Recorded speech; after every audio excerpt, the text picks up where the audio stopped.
బీజేపీని అవమానపరిచిన దొంగను ఓడించాలన్నారు బీజేపీ నేత కొండా విశ్వేశ్వరరెడ్డి. తాండూరు పట్టణంలో భద్రేశ్వర చౌక్ ప్రాంతాలలో బీజేపీ జనసేన ఉమ్మడి అభ్యర్థి శంకర్ గౌడ్ను గెలిపించాలని పిలుపునిచ్చారు. డ్రగ్స్ ని యువతకు అలవాటు చేసిన ఈ ప్రాంత ప్రతినిధిని ఓడించాలన్నారు.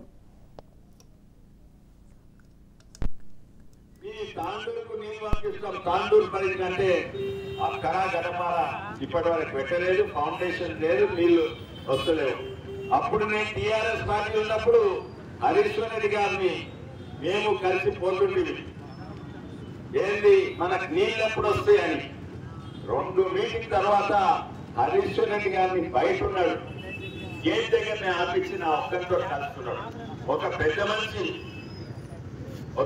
మనిషిని హరీశ్వర్ రెడ్డి గారు పరిగి డెప్యూటీ స్పీకర్ ఉండే, ఈయన కంటే రాజకీయాలలో పెద్ద అటువంటి ఆయనను దోకా చేసి పక్కన పెట్టి అబద్ధాలు చెప్తున్నాడు.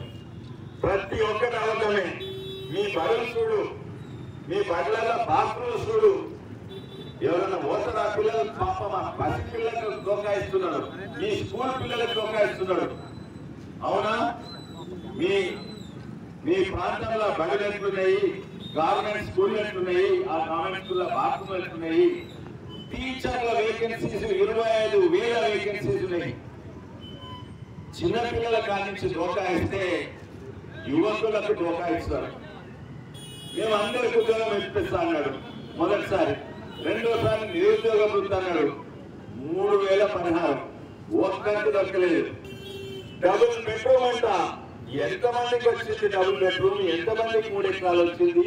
ఎంతమందికి 10 లక్షలు వచ్చింది? బీసీలకు 1,00,000 అంట, మా మైనార్టీ వ్యక్తులకు 1,00,000 అంట. ఎంతమందికి వచ్చింది? ఇవి సంక్షేమ పథకాలు కానే కావు, ఇది ఓటు బ్యాంక్ పాలిటిక్స్, ఇది అబద్ధాలు, ఇది దేశాన్ని రాష్ట్రాన్ని విడదీసే. ఇప్పటి వరకు అబద్ధాలు ఎవరు నమ్మలేదు. మేనిఫెస్టోలు ఏమో పెడతారు, కానీ మీ మేనిఫెస్టో ఎవరు కూడా నమ్మడు. వీడు ఏమన్నా ఇప్పుడు ఏమనంటారు, ఇంటికి 2 ఉద్యోగాలు అంటారా, లేకుంటే డబుల్ బెడ్రూమ్ కాదు 3 బెడ్రూమ్లు ఇస్తా అంటారా?